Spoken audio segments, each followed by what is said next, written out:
একটা video footage আপনাদেরকে play করে দেখাচ্ছি, আপনারা দেখতে থাকুন প্লিজ।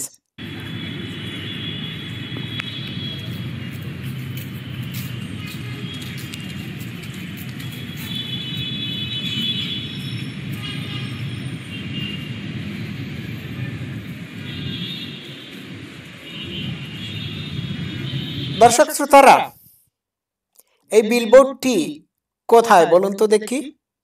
পর্তুগালে। বাংলাদেশকে খাটো করে এই বিলবোর্ডটি পর্তুগালে রাজনৈতিক স্লোগান হিসাবে টাঙ্গানো হয়েছে। ভাবা যায় বাংলাদেশকে ইনুস, সুদি মহাজন, মাদার সুদ, সুধীর ভাই সুদি, ইনুস কোথায় নামিয়ে গিয়েছে একটু ভাবুন তো। দেখ, আর একটু প্লে করি।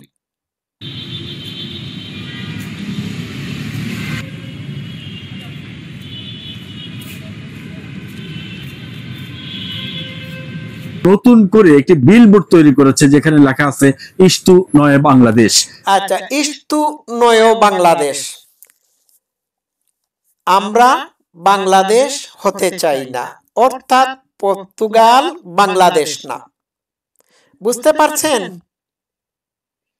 বাংলাদেশ কোথায় চলে গিয়েছে? একটু ভাবুন তো। এই জুলাই ২৪-এর আগ পর্যন্ত কি পর্তুগালের কোনো রাস্তায় রাজনৈতিক স্লোগান হিসাবে পর্তুগালকে বাংলাদেশ হতে দেওয়া হবে না এই জাতীয় কোনো কিছু প্রচার করা হয়েছিল? হয় নাই। ইউনূসের আমলে এইটাই ছিল বাংলাদেশের প্রাপ্ত সম্মান। এই কয়দিন আগে না জুলাই সন্ত্রাস দমনের মঞ্চে, জুলাই সন্ত্রাসে দমন না, জুলাই সন্ত্রাসে, আমি সন্ত্রাসে বলি, আপনারা বলে, অনেকে বলে থাকেন জুলাই সনদের স্বাক্ষর অনুষ্ঠানে। আমি বলবো জুলাই সন্ত্রাসের স্বাক্ষর অনুষ্ঠানে ইউনূস বলেছিল, আমরা বাংলাদেশ থেকে তরুণদেরকে 2026-এ সারা পৃথিবীতে সাপ্লাই দেব। সারা পৃথিবীর মানুষ বলছে আমরা আরো চাই, আপনাদের তরুণদেরকে আমাদেরকে দিন।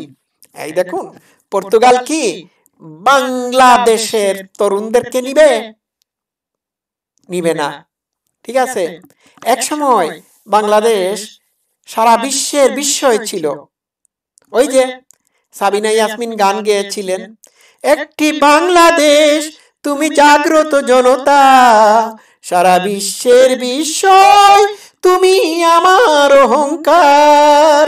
একটি বাংলাদেশ তুমি জাগ্রত জনতা, সারা বিশ্বের বিস্ময় তুমি আমার অহংকার। এখন আর বাংলাদেশ অহংকার করার মতো কোনো দেশ না।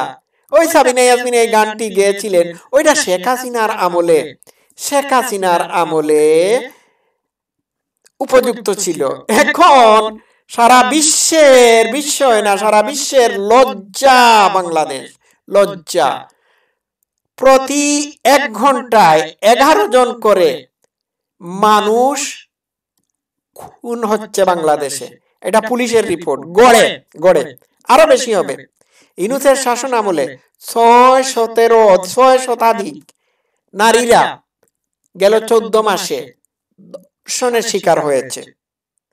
খুন খারাপি, রাহাজানি, অত্যাচার, নির্যাতন, নিপীড়ন ইউনূসের আমলে বেড়ে গিয়েছে। ইউনূসের আমলে দ্রব্যমূল্য বৃদ্ধি পেয়েছে, কিন্তু মানুষের মূল্য কমে গিয়েছে। বিষয়টা বুঝতে পারছেন তো? পর্তুগাল তো অবশ্যই বাংলাদেশ হবে না। পৃথিবীর কোন দেশ এখন আর বাংলাদেশ হতে চায় না। এক সময় বাংলাদেশ হতে চেয়েছিল, কারণ শেখ হাসিনার আমলে বাংলাদেশ ছিল উন্নয়নের রোল মডেল। জঙ্গিবাদ দমনে শেখ হাসিনা যে দৃষ্টান্ত স্থাপন করেছিলেন, সেই দৃষ্টান্তের অনুসরণ এবং অনুকরণ করতে চেয়েছিলেন ব্রিটিশ ফর্মার প্রাইম মিনিস্টার, ওনার নামটা ভুলে গেছি, দাঁড়ান, আচ্ছা নামটা এখন মনে করতে পারতেছি না। ও ডেভিড ক্যামেরুন, ইয়েস, মনে হয়েছে, ডেভিড ক্যামেরুন একবার একটি সাক্ষাৎকারে বলেছিলেন যে আমি যদি বাংলাদেশে যাই তাহলে বাংলাদেশের প্রধানমন্ত্রী শেখ হাসিনাকে জিজ্ঞেস করব, আপনার সন্ত্রাস দমনে, সন্ত্রাস বা সন্ত্রাসীদের বা জঙ্গিদের দমনের মূল মন্ত্রটা কি, আমাকে একটু শিখিয়ে দিন। উনি ওইটা বলেছিলেন, আমার মনে আছে। আজকে আজকে কি পৃথিবীর কোন প্রাইম মিনিস্টার বলবে, ইনূস সাহেব আপনি বলুন তো বাংলাদেশে সন্ত্রাস দমনের মূল মন্ত্রটা কি, বলবে নাকি এটা তো বলবে না, কারণ তারা বলবে যে বাংলাদেশে সন্ত্রাসীদের উত্থানের পিছনে কারণটা কি একটু বলুন তো দেখি, এটা জিজ্ঞেস করবে। তো পর্তুগাল বাংলাদেশ হতে চায় না। দুঃখজনক হলেও সত্য, পর্তুগালে যে বিলবোর্ডটি আমরা দেখতে পেলাম একটু আগে, ওইখানে আফগানিস্তানের কথা বলা হয় নাই পর্তুগালকে আফগানিস্তান হতে দেওয়া হবে না, বলা হয় নাই পর্তুগালকে পাকিস্তান হতে দেওয়া হবে না, বলা হয়েছে, লেখা হয়েছে পর্তুগালকে বাংলাদেশ হতে দেওয়া যাবে না। এখন কেউ আর বাংলাদেশ হতে চায় না। পৃথিবীর বিভিন্ন দেশে বাংলাদেশিদের ভিসা বাতিল করা হয়েছে। বাংলাদেশিদেরকে মানুষ দেখলেই মনে করে এরা সন্ত্রাসী, বুঝতে পারছেন? কেউ পৃথিবীর বিভিন্ন দেশে বাংলাদেশের মানুষদেরকে সন্দেহের চোখে দেখা হয়। বাংলাদেশিদেরকে প্রবেশ করতে দেওয়া হচ্ছে না, ভিসা বাতিল করা হচ্ছে। বাংলাদেশি মানুষদেরকে বাংলাদেশে ফেরত পাঠানো হচ্ছে। অথচ বুইড়া হাঁটা সিনুস 14 মাসের মাথায় 14 বার বিদেশ ভ্রমণ করেছে সরকারি টাকায়, কিন্তু কোনো কিছু হাসিল করতে পারে নাই। যেই দেশে গিয়েছে, এই কুফা যে দেশে গিয়েছে, সেই দেশে সে থাকাকালীন অবস্থায় সেই দেশ থেকে বাংলাদেশিদেরকে বাংলাদেশে ফেরত পাঠানো হয়েছে। যে মালয়েশিয়ার উদাহরণ দেওয়া যেতে পারে, এটা হয়েছে। ইতালিতে যখন গিয়েছিল ওই একই রকম অবস্থা হয়েছিল। আজকে বাংলাদেশের দরজা পৃথিবীর সব জায়গায় বন্ধ করে দেওয়া হয়েছে। আসলেই সত্য। এই 30-35 বছর আগে বাংলাদেশ পরিচয় দিতে লজ্জাবোধ হতো, আর 2023 বা এর আগ পর্যন্ত নিজেদেরকে বাংলাদেশি পরিচয় দিতে খুব গর্ববোধ করতাম। আজকে বাংলাদেশি পরিচয় দিতে লজ্জা হয়। কেন জানি মনে হয় বাংলাদেশি পরিচয় দিলে মানুষ আমাদের দিকে সন্দেহের দিকে তাকিয়ে মনে করবে, এই বেটাও বুঝি ধর্ষক, চোর, ডাকাত, এরকম মনে হয়। তো আসলে সত্যি কথা বলতে কি, ইনূস আমাদের মাথা লজ্জায় হেট করে দিয়েছে। লজ্জা আর কোনো কিছু হতে পারে না, এটাই দেখার বাকি ছিল। তো এই বিশ্ব বেহায়ার তো কোনো হায়া শরম কোনো কিছু নাই। হ্যাঁ, সে ক্ষমতা দখল করেছে ওই তার মার্কিন প্রভুদের এজেন্ডাকে বাস্তবায়িত করার জন্য। একটা দেশদ্রোহী, শয়তান, ইবলিস, ডাকাত। কেউ কি কোনোদিন প্রশ্ন করেছেন 6,000 টাকা বেতনভুক্ত 6,000 টাকা বেতনের একজন এমডি, হ্যাঁ, কোটি কোটি টাকার মালিক কি করে হয়? কেউ কি প্রশ্ন করেছেন? পর্তুগালে বাংলাদেশকে কটাক্ষ করে রাজনৈতিক প্রচারণা, তো পর্তুগালে বাংলাদেশকে কটাক্ষ করে রাজনৈতিক প্রচারণা হবে কেন?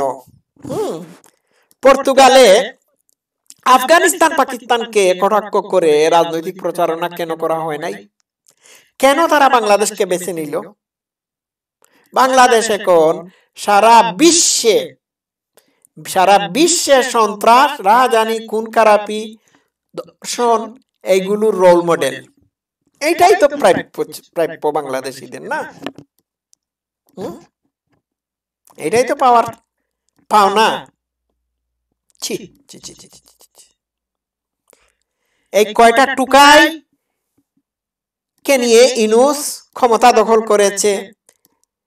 এদের না আছে দেশ চালানোর এক্সপিরিয়েন্স, না আছে কোনো কিছুই নাই। ঠিক আছে, এটা কি ছেলে খেলা?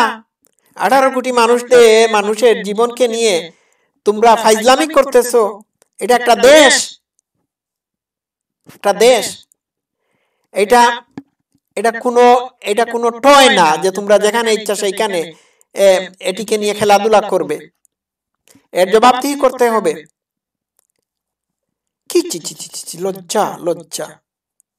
ওই যে সাবিনা ইয়াসমিন গান গেয়েছিলেন, সারা বিশ্বের বিষয় তুমি আমার অহংকার। না না না না না না, ওইটা ভুল। এখন ওইটা ভুল প্রমাণিত হয়ে গিয়েছে।